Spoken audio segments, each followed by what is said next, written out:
Olá, seja bem-vindo ao projeto Leia a Bíblia na Quarentena. Nós estamos lendo a primeira carta de Paulo aos Coríntios. Hoje nós vamos ler o capítulo de número 14. E Paulo vem orientando os irmãos da igreja dessa cidade de Corinto, que ficava na Grécia, a respeito de muitos assuntos, e nos capítulos 12 e 13 ele fala sobre os dons espirituais. Aqui no capítulo 14, Paulo vai falar a respeito de dois dons especificamente. E vamos aprender junto com ele hoje nessa leitura. Você está com sua Bíblia aberta, você vai ler comigo. Lembre-se que esse é um projeto de leitura bíblica compartilhada. Vamos lá? 1 Coríntios capítulo 14, versículo 1. Que o amor seja o seu maior objetivo. Já vou parar por aqui, porque isso nos remete ao capítulo 13, que é o capítulo do amor. Paulo explicou os dons no capítulo 12. Paulo mostrou o amor que deve ser superior aos dons no capítulo 13. E Paulo inicia o 14 com essa expressão: que o amor seja seu maior objetivo. Mas ele continua: contudo, desejem também os dons espirituais, especialmente a capacidade de profetizar. Pois quem fala em línguas, fala apenas com Deus, pois ninguém mais o entende, e em espírito fala verdades ocultas. Mas aquele que profetiza fortalece, anima e conforta os outros. Aqui no versículo 3, nós já temos três características desse dom da profecia.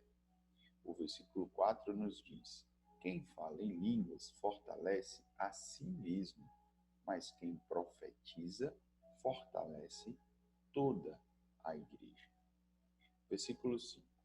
Gostaria que todos vocês falassem em línguas, mas gostaria ainda mais que todos profetizassem, pois a profecia é superior a falar em línguas, a menos que alguém interprete o que vocês dizem, para que toda a igreja seja fortalecida. Versículo 6. Irmãos, se eu for visitá-los e falar em línguas, em que isso os ajudará? Mas, se eu lhes trouxer uma revelação, um conhecimento especial, uma profecia ou um ensinamento, isso lhes será proveitoso. Até mesmo instrumentos inanimados, como a flauta ou a harpa, precisam soar as notas com clareza. Do contrário, ninguém reconhecerá a melodia. E se a trombeta não emitir um toque nítido, como os soldados saberão que estão sendo convocados para a batalha? Versículo 9. O mesmo acontece com vocês. Se usarem palavras incompreensíveis, como alguém saberá o que estão dizendo? Será o mesmo que falar ao vento. Há muitos idiomas no mundo e todos têm sentido. Mas se eu não entendo um idioma, sou estrangeiro para quem o fala e ele é estrangeiro para mim. O mesmo se aplica a vocês. Uma vez que estão ansiosos para ter os dons espirituais, busquem os dons que fortalecerão a igreja toda. E aqui no versículo 12, eu queria chamar a sua atenção para essa indicação de como era a igreja de Corinto. Aqui nós podemos presumir que eles tinham o interesse de vivenciar essa realidade dos dons. Que coisa boa, né? Versículo de número 13. Portanto, Quem fala em línguas deve orar pedindo também a capacidade de interpretar o que é dito. Pois, se oro em línguas, meu espírito ora, mas eu não entendo o que estou dizendo. Então, o que devo fazer? Orarei no espírito e também orarei em palavras que entendo. Cantarei no espírito e também cantarei em palavras que entendo. Pois, se louvarem apenas no espírito, como poderão louvar com vocês aqueles que não os entendem? Como poderão agradecer com vocês se não entendem o que estão dizendo? Vocês darão graças muito bem, mas não fortalecerão aqueles que os ouvem. Versículo 18. Dou graças a Deus porque falo em línguas mais que qualquer um de vocês. Contudo, numa reunião da igreja, prefiro dizer 5 palavras compreensíveis que ajudem os outros a falar 10.000 palavras em outras línguas. Versículo 20.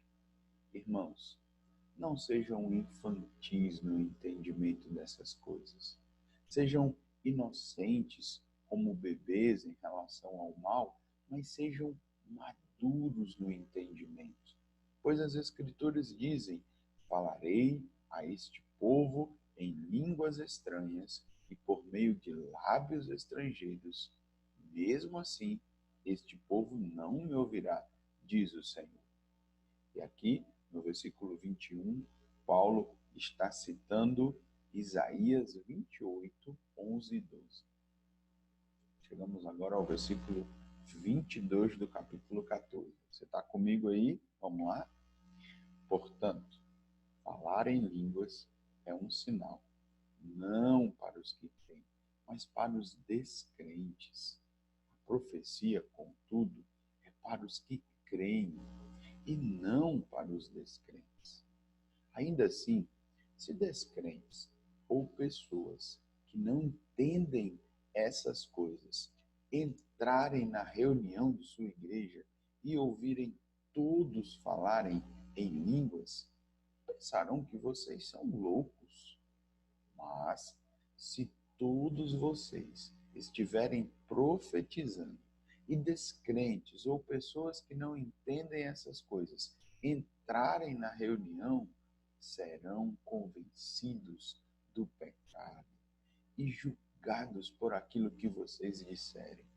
Ao ouvirem, os pensamentos secretos deles serão revelados, e eles cairão de joelhos e adorarão a Deus, declarando: de fato, Deus está aqui no meio de vocês. Vou parar aqui no versículo 25 para expressar a você a necessidade que Paulo tinha de orientar o culto daquela igreja de Corinto, principalmente em relação a esses 2 dons. Ele estava preocupado com a reunião. E essa é uma preocupação que nós vimos também no capítulo 11, quando Paulo orienta sobre a ceia do Senhor. Vamos agora ao versículo 26. Pois bem, irmãos, o que fazer então? Quando vocês se reunirem, um cantará, o outro ensinará, o outro revelará, um falará em línguas e outro interpretará o que for dito. Tudo que for feito, porém, deverá fortalecer a todos. Não mais que 2 ou 3 devem falar em línguas. Devem se pronunciar um de cada vez. E alguém deve interpretar o que disserem. Mas, se não houver alguém que possa interpretar, devem permanecer calados na reunião da igreja, falando com Deus em particular. Versículo 29. Que 2 ou 3 profetizem, e outros avaliem o que for dito. Se alguém estiver profetizando e outra pessoa receber uma revelação, quem está falando deve se calar. Desse modo, todos que profetizam terão sua vez de falar, um depois do outro, para que todos sejam instruídos e encorajados. Aqueles que profetizam têm controle do seu espírito e podem falar um por vez, pois Deus não é Deus de desordem, mas de paz, como em todas as reuniões do povo santo. As mulheres devem permanecer em silêncio durante as reuniões da igreja. Não é apropriado que falem. Devem ser submissas, como diz a lei. Se tiverem alguma pergunta, devem fazê-la ao marido em casa, pois não é apropriado que as mulheres falem nas reuniões da igreja. Eu vou parar aqui no versículo 35, para que você que é mulher e está me ouvindo ler aqui o versículo 35 e 34, não imagine que essa orientação é uma orientação para os nossos dias. Havia toda uma questão cultural e uma questão litúrgica que dava essa orientação e conduzia essa orientação de Paulo. Se você ficou com dúvidas, eu posso te explicar lá no nosso grupo no WhatsApp. Mas você que é mulher, não precisa ficar calada durante um culto. Você pode se expressar, você pode cantar, você pode inclusive perguntar, tá bom? Versículo de número 36. Ou vocês pensam que a palavra de Deus se originou entre vocês? Acaso são os únicos aos quais ela foi entregue? Se alguém afirma ser profeta ou se considera espiritual, será o primeiro a reconhecer o que lhes digo. É uma ordem do Senhor. Se alguém ignorar esse fato, ele mesmo será ignorado. Portanto, meus irmãos, anseiem profetizar e não proíbam o falar em línguas, mas cuidem para que tudo seja feito com decência e ordem.